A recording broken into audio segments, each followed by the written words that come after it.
अवघडच आहे रे. हा आता ह्यामध्ये this combination of gate equivalent to आणि हे ऑप्शन आहेत NAND NOR and XOR. मग याला आपण याचं आउटपुट बघायला पाहिजे. लक्ष द्या, प्रॉब्लेम क्लिअर करा. मग ह्यामध्ये लॉजिक गेट किती आहेत? वाय तर आउटपुट आहेच. येस, वाय आउटपुट आहेच. वायच्या अगोदर सुद्धा काहीतरी लॉजिक गेट आहेत. ओके,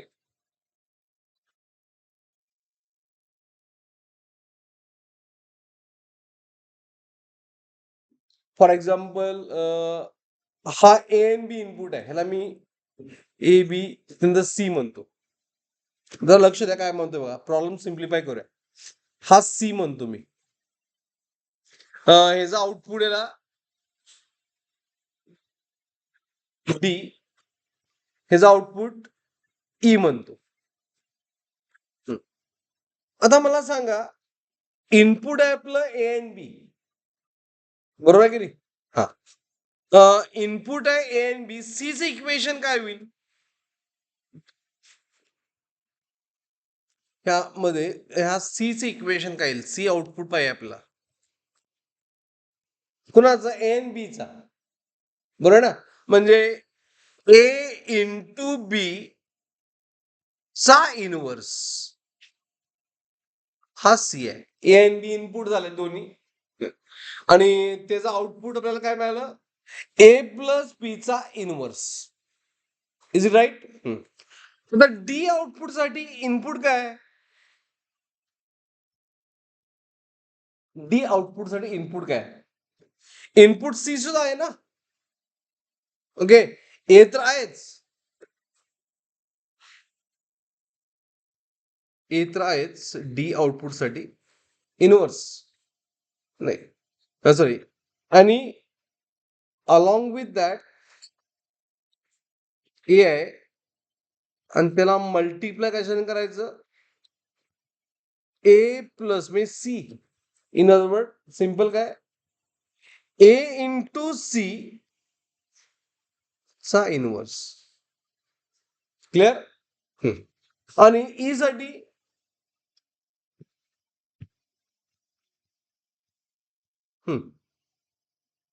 ई साठी बी इज देअर, आणि सी ऑल्सो इनपुट आहे, त्याचा इनवर्स. आणि last Y, Y it is D आणि ईचं मल्टिप्लिकेशन आणि त्यानंतर inverse. Is it clear? Getting everyone? मग हे डी इंटू ई, मग मला डी पुट करायला पाहिजे. त्याचं इक्वेशन आपण सॉल्व्ह करायचं म्हणजे एक तर आपल्याला ट्रूथ टेबल मध्ये व्हॅल्यू पुट करायच्या. सगळ्यात इझी, जास्त लॉजिक अप्लाय करायचं असेल तर गो फॉर ट्रूथ टेबल. मग कुठलं मॅच होते बघायचं. ओके, म्हणजे ए नंतर बी, बघा लक्ष द्या, ए नंतर बी नंतर सी. Is it right?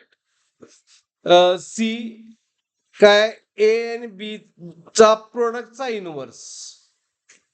हा, त्यानंतर डी, डी आहे ए आणि सी चा प्रोडक्ट घ्यायचा आणि त्याचा इनवर्स घ्यायचा. त्यानंतर इज बी आणि सी चा प्रोडक्ट घ्यायचा आणि त्याचा इनवर्स, आणि सगळ्यात शेवटी वाय डी आणि ई चा इनवर्स. तर अप्लाय बघूया. जर इन लो असेल पहिल्यांदा काय सांगा? सी व्हॅल्यू लो 0 इंटू 0 0, त्याचा इनवर्स C1 झाला. डी काय होईल? A0 इंटू 1, 0 इंटू 1 0, त्याचा इनवर्स 1. बरोबर. हा, बी काय होईल, सर ई, बी 0 आणि सी 1, 0 इंटू 0 0, त्याचा इनवर्स 1. आणि वाय काय, 1 इंटू 1 1, त्याचा इनवर्स 0. म्हणजे इनपुट काय आहेत, इनपुट लो आहेत, आउटपुट लोच मिळालं. 0 प्लस 0 इज 0. हा, म्हणजे इथं अँड गेट तर नाहीच आहे. हा, म्हणून आपल्याला दुसरं बघूया एक, 0 1 बघूया. 0 1 हे दोघांचा अपोजिट आहे. हा, आता 0 इंटू 1 0, त्याचा इनवर्स 1. ओके, आता डी काय, ए इंटू सी आहे. 0 इंटू 1 0, त्याचा इनवर्स 1. बी ई काय, बी इंटू सी आहे. बी किती आहे, 1, 1 इंटू 1 1, त्याचा इनवर्स 0. बरोबर. आता 1 इंटू 0, डी इंटू आहे ना, 1 इंटू 0 0, त्याचा इनवर्स 1. म्हणजे अपोजिट जर सप्लाय असेल, एक लो दुसरा हाय, तर 1 येतो, हाय येतो. हे कुणाचं कॅरेक्टर आहे, एस एक्स ऑरच आहे. बरोबर आहे की नाही. हा, परत काय अप्लाय करूया, 1 0 काय होईल बघा, 1 0 1 इंटू 0 0 1, इनवर्स 1. आता डी काय, एन सी चा 1 इंटू 1 1 0, ई काय, बी एन सी चा 0 इंटू 1 1, 0 इंटू 1 इज 1, 1 चा इनवर्स, बरोबर डी बरोबर आहे का, ए आणि सी चा 1 इंटू 1 1, आणि त्याचा इनवर्स 0, बरोबर आहे की. आणि ई काय, बी बी आहे 0 आणि सी आहे 1, 0 इंटू 1 0, आणि त्याचा इनवर्स बरोबर. आता 0 इंटू 1 0, त्याचा इनवर्स, म्हणजे पुन्हा अपोजिटला काय आला 1. हा, आणि लास्ट 1 1 चा बघूया, दोन्ही हाय असेल तर. आता 1 इंटू 1 1, त्याचा इनवर्स 0. एसी, एसी म्हणजे 1 इंटू 0 0, त्याचा इनवर्स 1.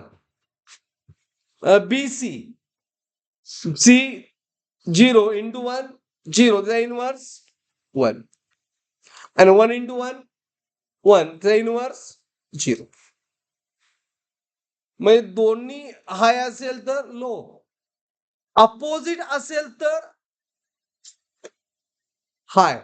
हे कॅरेक्टर कोणाचं आहे, एक्स ऑरच. त्यामुळे ऑप्शन कुठलं, option is XOR only. Is it clear. तर प्रॉब्लेम थोडासा अवघड होता, म्हणून अशा वेळी बेस्ट वे इक्वेशन लिहून ट्रूथ टेबल द्या. ठीक आहे, स्टॉप इट. बोल. अजून क्लास सुटायचं, क्लास होता बाहेर बंधन करतो 1:30 पर्यंत. 1:30 1:30 1:30 पर्यंत.